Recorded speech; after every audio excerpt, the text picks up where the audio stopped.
Have you ever offered advice, made sacrifices, or jumped in to help someone only to find that they pushed you away, ignored your efforts, or worse, became dependent and resentful? Have you questioned whether your help truly made things better? Or did it quietly erode your own peace while feeding a cycle you didn't see? Welcome back to our channel. Today we'll dive into one of the most misunderstood aspects of compassion, the invisible line between genuine help and karmic harm. What if some of the good deeds you're proud of are actually robbing you of merit? What if your desire to fix someone else is masking an unconscious need to control? If you've ever been exhausted from helping others, this video might offer you a liberating new perspective. Let us begin with a story. Yuan was a devoted practitioner known for her kindness. She constantly offered rides to fellow temple-goers, gave money to friends in need, and spent hours consoling people who poured out their problems.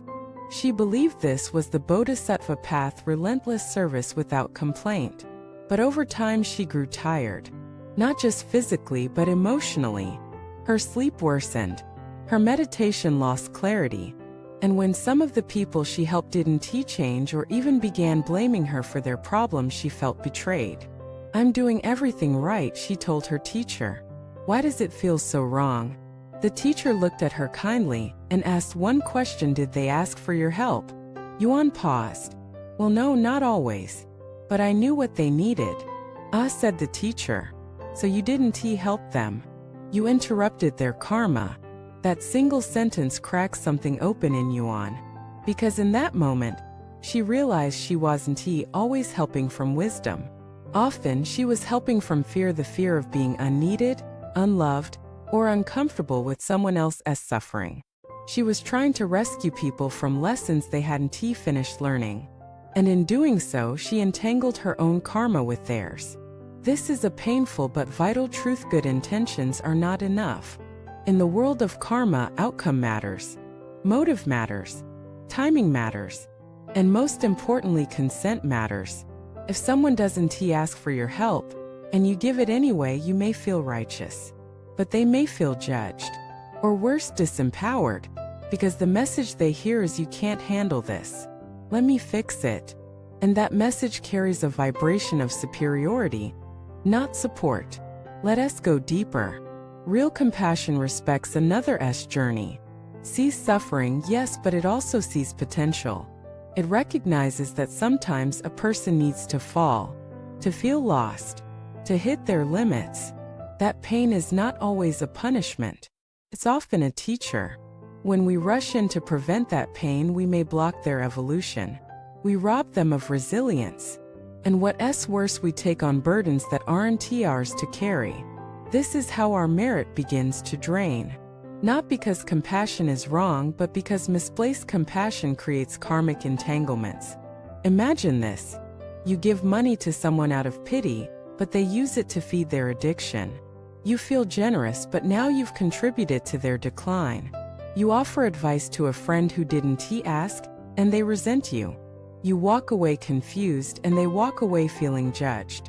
You volunteer endlessly, but secretly feel bitter when people don't appreciate you. Your body is there, but your mind is restless. All of these are examples of compassion without clarity. And the Buddha warned us against it. True compassion is paired with wisdom. It knows when to act and when to step back. It knows that helping doesn't always mean doing. Sometimes it means witnessing, holding space, saying no, letting life teach its lesson. There's a famous saying in Dharma circles, if your compassion doesn't include yourself, it's incomplete.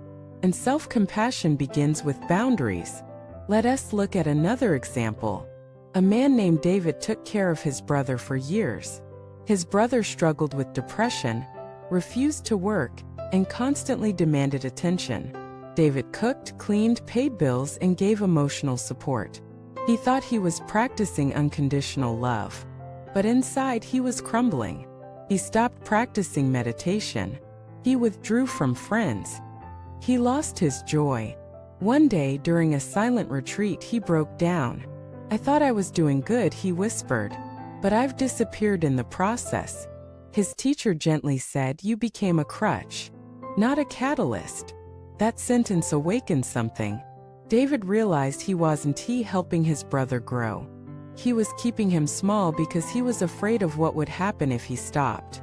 Fear again disguised as compassion.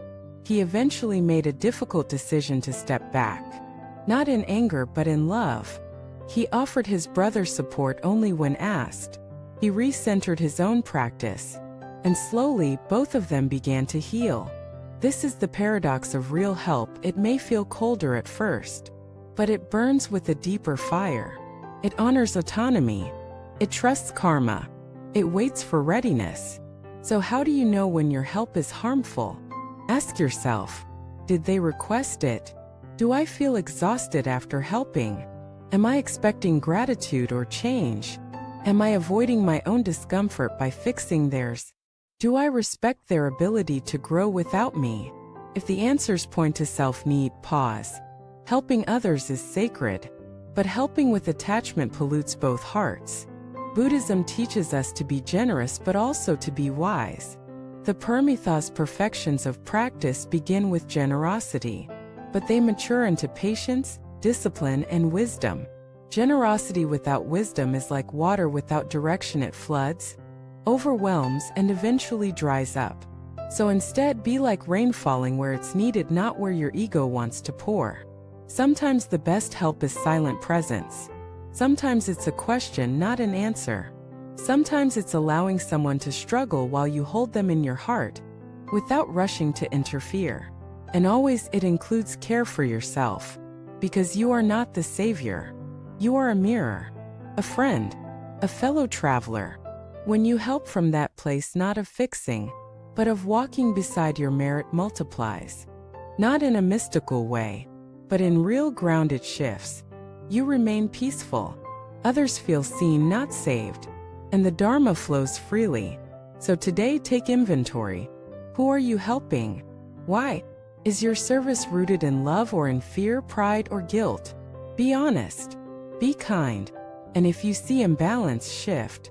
Not with shame, but with clarity. Thank you for watching this video. May these reflections give you courage not just to serve, but to serve wisely. Not just to give, but to give without losing yourself. Share your stories. When has your compassion been draining? When has it been liberating? Let us learn together. And please subscribe, like, and share. The world doesn't need more rescuers. It needs more awakened hearts. Until next time, may your service be sacred, your boundaries be clear, and your merit be abundant.